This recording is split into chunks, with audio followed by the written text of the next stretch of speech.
राज्यपाल आनंदीबेन पटेल ने देश में 3 स्तरों पर चल रहे शिक्षा क्षेत्र के लिए अलग अलग तरह के पाठ्यक्रम के बजाय एकीकृत पाठ्यक्रम तैयार करने को वक्त की जरूरत बताया। डॉक्टर भीमराव अंबेडकर विश्वविद्यालय के शिवाजी मंडपम में बुधवार को आयोजित दीक्षांत समारोह के दौरान उन्होंने कहा कि देश के विकास के लिए KG to PG मंत्र पर काम करने की जरूरत है।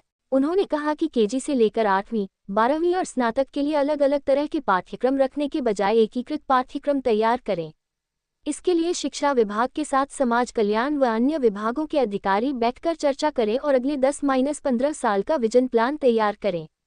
ऐसा करने से न सिर्फ युवाओं को रोजगार के बेहतर अवसर मिलेंगे, बल्कि देश का भी विकास होगा। वो ये एजेंसी ही काम करती थी जो आगरा में करती थी। अभी उसकी जांच शुरू हो चुकी है। जो काम करते थे पता चल गया है कि कौन करता था, किस तरह करते थे। मित्रों, मेरा ये कहना है, हम पढ़ने के लिए आए हैं और हम पढ़ाने के लिए आए हैं। पढ़ने का काम, पढ़ाने का काम ये यूनिवर्सिटी में होता है। फिर ऐसी घटनाएं क्यों होती है? पेपर बदलना, बारकोड अलग से करवा देना और रिजल्ट निकालना, सर्टिफिकेट देना, क्यों ये बंद करने की जरूरत नहीं है? कैसे जाएंगे ऊपर? कैसे देश को विकसित भारत बनाएंगे? और हम तो ये कहते हैं कि ये आने वाला समय आपके कंधे पर है मित्रों, और ऐसी फर्जी डिग्रियां लेकर आप घूमोगे तो क्या रिजल्ट मिलेगा देश को? ये है मित्रों, ऐसा नहीं 3 स्थान पर मैंने काम किया है। फर्जी डिग्री लिखवा देना, अध्यापक लिखाते, शर्म आनी चाहिए। क्या आपने पढ़ाया नहीं है तो लिखवाना पड़ता है? और अभी IT का उपयोग कहीं भी हो लिखवा देते हैं, वो भी पकड़ा।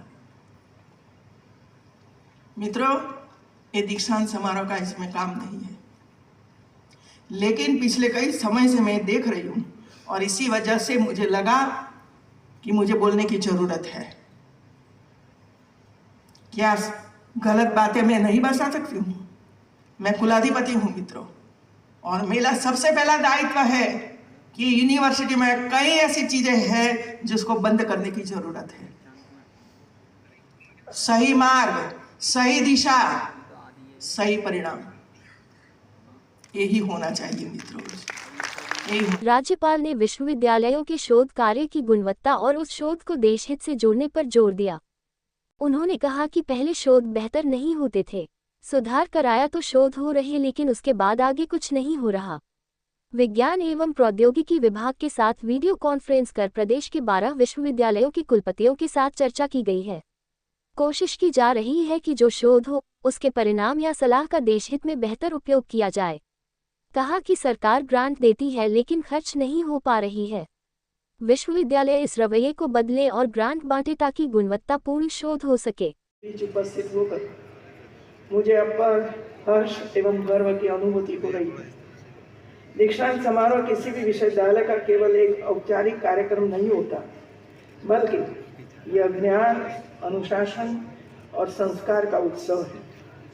यह वह क्षण है जब छात्र छात्राएं अपनी कठिन परिश्रम की यात्रा को पूर्ण कर एक नई दिशा की ओर कदम बढ़ाते हैं। आज के इस दीक्षांत समारोह में मुख्य अतिथि के रूप में उपस्थित इंडिया हेरिटेज सेंटर नई दिल्ली के निर्देशक professor doctor KG Suresh ji का मैं स्वागत एवं अभिनंदन करती हूँ। आप कई मीडिया संस्थानों के प्रमुख व संपादकीय सलाहकार जैसी भूमिकाओं का निर्वहन कर चुके हैं।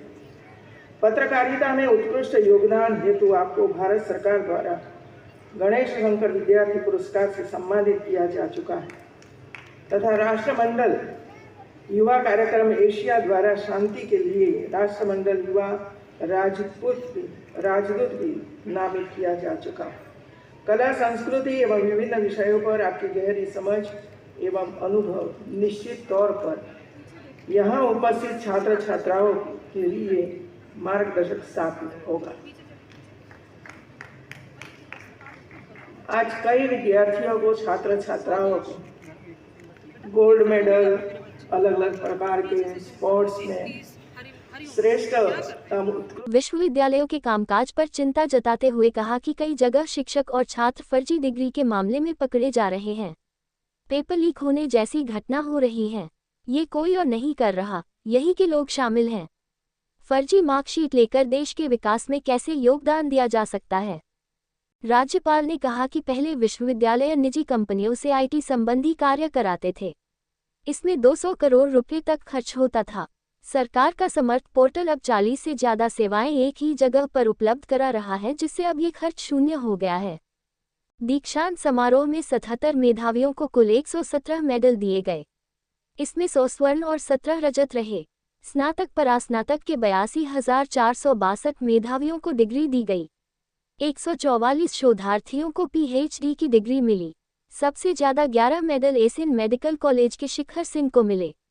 मंच पर एक के बाद एक मेधावियों को मेडल देते ही पूरा हॉल तालियों से गूंज उठा।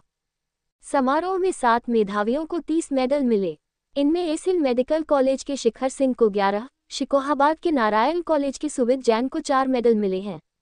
आगरा कॉलेज की अनुष्का व Mansi Sharma, saint John's college के निखिल धाकर, मथुरा के आरसीए गर्ल्स कॉलेज की साक्षी ठाकुर और मैनपुरी के कुंवर आरसीएम कॉलेज की आशा किरण को 3-3 मेडल मिले हैं। नमस्ते, मेरा नाम समन है। मैं बैकुंठी देवी कन्या महाविद्यालय की छात्रा हूँ। यहाँ आके मुझे बहुत गर्वान्वित महसूस हो रहा है कि गवर्नमेंट मैम से मुझे 2 मेडल प्राप्त हुए हैं और मेरे पेरेंट्स भी आए हैं और वो मुझे देख रहे हैं, तो बहुत अच्छा लग रहा है मुझे। Thank you. नमस्ते, मेरा नाम सुहासी चौधरी है और मैं एशियन मेडिकल कॉलेज की छात्र हूँ। यहाँ आके मुझे 2 गोल्ड मेडल मिले हैं ऑब्जन गायनी में और गवर्नमेंट मैम से मिले हैं और बहुत अच्छा लगा। और बस मैं यही कहना चाहती हूँ सबसे कि पढ़ना ज़रूरी, ज़्यादा समय पढ़ना ज़रूरी नहीं है, अच्छा पढ़ना ज़रूरी है। चाहे आप 12 घंटे 2 दिन पढ़ लें, उसका कोई महत्व नहीं रह जाएगा। आप अगर 2 घंटे भी 7 दिन पढ़ें हफ्ते में, तभी महत्व है। और फ़ोन दूर रख के पढ़ाई करें, फ़ोन साथ में होगा तो पढ़ाई नहीं हो सकती। नाम अनुष्का है और मैं आगरा कॉलेज आगरा की विद्यार्थी हूँ। मुझे एमए हिंदी करने से 3 गोल्ड मेडल मिले हैं और इसके अलावा बहुत अच्छा लगा यहाँ पे आके। गवर्नर से ये सम्मान पाकर हमें बहुत खुशी हुई है। धन्यवाद। मैम क्या कहेंगे आज बेटे को 11 मेडल मिले? बहुत ही हर्ष का विषय है कि बेटे को 11 पदक मिले। मैं उसकी मदर हूँ। मैं डॉक्टर शिखा सिंह, विभागाध्यक्ष स्त्री एवं प्रसूति रोग विभाग, एसएन मेडिकल कॉलेज। एसएन के शिक्षकों का शुरू से ही जो है मैं कहूँगी योगदान बहुत ज़्यादा रहा है। जो ये सफलता इस समय जो है मिल पाई है बच्चे को, मैं इसमें सभी शिक्षकों का जो है वो शुक्रगुजार हूँ और उनका थैंक यू।